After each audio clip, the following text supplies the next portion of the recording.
Hello, AP Environmental Science, and welcome back. We're going to talk about waste generation and waste disposal, just what you've always wanted to talk about, trash. Only humans generate waste. We've examined systems before in terms of inputs and outputs and internal changes. We're about to begin our discussion on solid waste in kind of the same way, by considering the inputs and outputs of materials that end up becoming solid waste. Now we're going to define solid waste and examine the contents of waste, like a waste stream and a waste generation and its trends. Now we're going to conclude with a with a recap and examine an examination of electronic waste specifically, and because there's really specific challenges that arise from actual electronic waste. So in this module, you're going to need to be able to explain why we even generate waste and describe the recent waste disposal trends, and then also describe the content of the solid waste stream in the United States.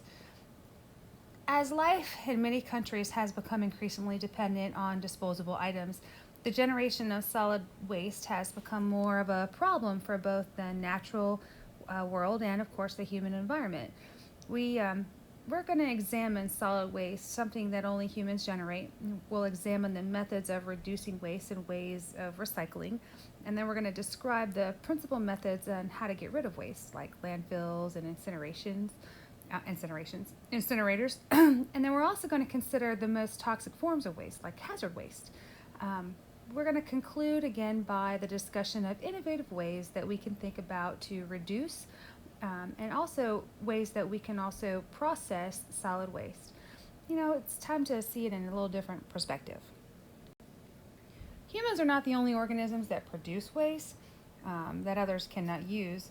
To explore further, we need to learn why materials generated by humans become waste and why others also just contain waste.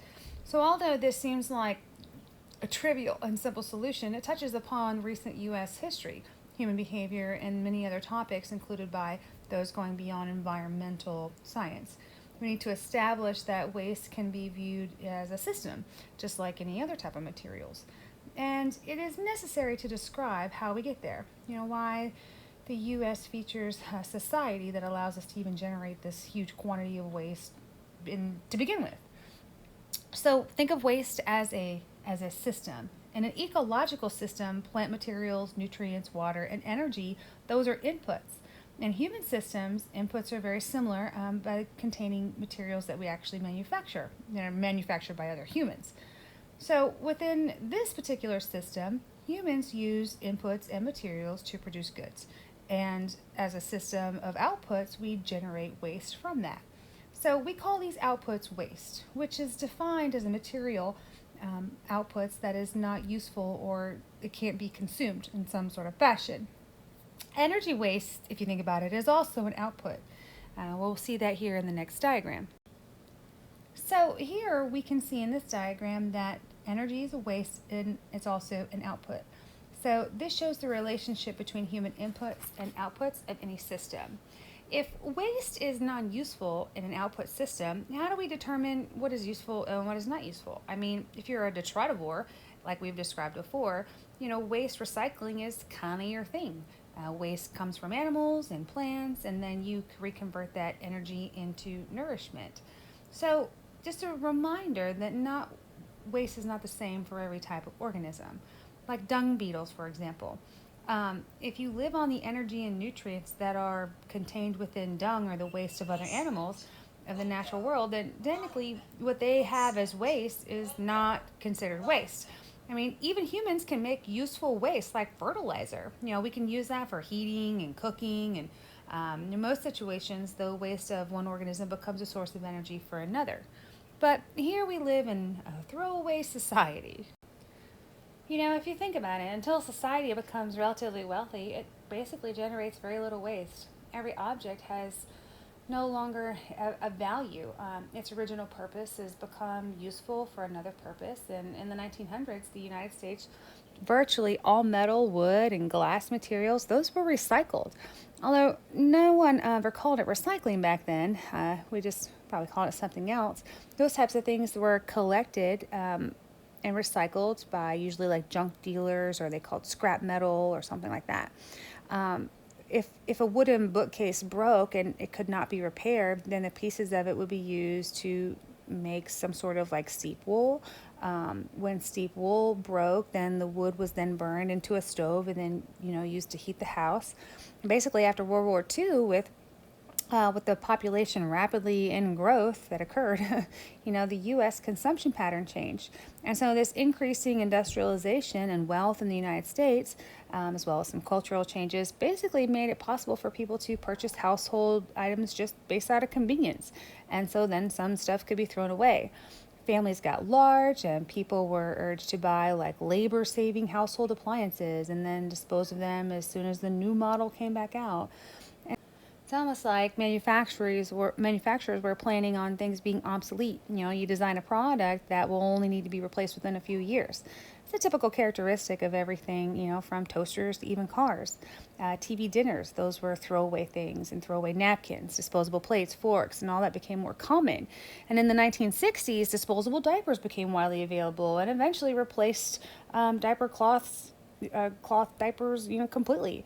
So the components of household materials, those also changed. Objects were more likely to contain mixtures of different materials, which made them even harder to repurpose and recycle. The U.S. became a leader in what was known as the throwaway society. So reuse collected materials by municipalities and from households like small businesses and stuff, things from schools, buildings, became what we called municipal solid waste, MSW. And the Environmental Protection Agency, the EPA, estimates that approximately 60% of MSW comes from residents and 40% comes from commercial use in factories. Other kinds of waste generated by the United States, in addition to MSW, include things like agriculture waste, also mining, and even industrial waste. Waste other than MSW is typically disposed of and processed on site rather than being transferred to like a different location and then being disposed of. So although some of these things have like the same category, the percentage of them can be different. So here in this diagram, we can see a trend towards a greater generation of MSW for both overall per capita from about like 1960 to 2011. In the first 47 years of this period, the total amount of municipal waste generated in the U.S. increased from 80 million metric tons to 227 million metric tons. In the last several years, for which our data in this text has, we've seen an increase overall. And so now we're looking at, like in 2011, the average waste generated was 2.1 kilograms, or what we call 4.4 pounds per person per day. And so that is a huge waste generation increase. And also, this kind of varies from season to season and year to year. It also depends a little bit on socioeconomic status and how the economy is doing. But essentially, given your geographic location within your own country, we can kind of predict how much waste you're going to generate. In the world, when you're looking at it for a world, Japan, for example, each person generates on average 1.1 kilogram. That's about 2.4 pounds of municipal waste each day. And so in 2010, there was an estimate that each person in the world produced 0.55 kilograms, that's 1.2 pounds of trash per day. And so this estimate from the developing world ranges from 0.8 to 2.2 kilograms. But some indigenous people, they create virtually no waste at all. So it's hard to to measure that and compare with the developing world. We've seen that MSW is made up of things we used to throw away again and again. And so the goods that we are generally in combination with organic items, things that have fibers and materials and plastics, those are made from petroleum. And there's a certain amount of waste that's generated during a manufacturing process of these actual products too. So waste is also generated from packaging and transportation. And depending upon the particular materials, products, and even goods that are consumed, each item can remain in the consumer use system for a very long time. Let me give you an example. So like a ceramic plate or like a drinking mug, okay, that lasts like 5 to 10 years in your house, right? But in most cases, a disposable cup or paper cup leaves the system within minutes after you use it. Ultimately, all products wear out, they lose their value, and they become discarded. And at some point, they enter what we call the waste stream. This is a flow of solid waste that is recycled, incinerated, and then placed into a solid waste landfill or disposed of in some other way. So now let's talk about how we look at this as far as MSW and explore e-waste in more detail. So here we have a diagram that shows e-waste in the United States in 2011, and this is by category, before recycling has even occurred. So the category paper, for example, which includes things like newsprint, office paper, cardboard, boxboard, cereal boxes, food boxes, that makes up 30% of the 227 million metric tons of waste generated before even recycling begins. And so a fraction of the paper in the solid waste stream has been decreasing, less in a decade or so, by about 40%. Organic material and other papers products, they make up a large category. And so with yard waste and food scraps together making about 28% of the MSW, wood, which is also considered construction debris, that accounts for only about 6%. So it's not included in the whole paper product situation, which were more easily recycled, right? So 34% of the current municipal waste could be composted, if you think about it. Although some wood construction debris, they can be difficult to compost, usually because of their size or thickness or their treatment.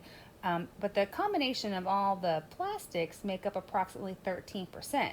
So as this figure shows, 35% of the material could potentially end up in a landfill and or an incinerator. It can actually be recovered. So more than half of the recovered material is paper. So yard trimmings account for another large portion of recovering. That's about 22%.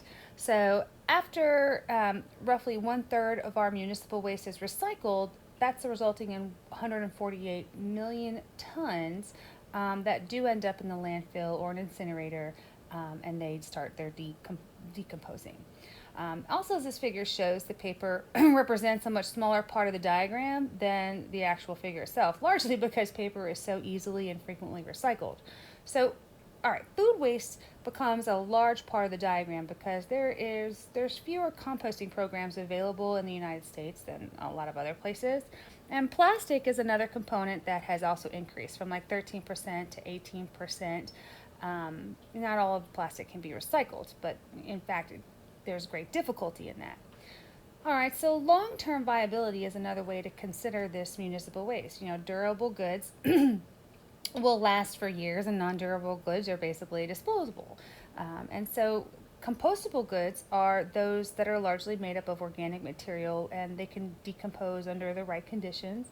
And so container packaging, which makes up 30% of municipal waste, that is typically intended for one use, right?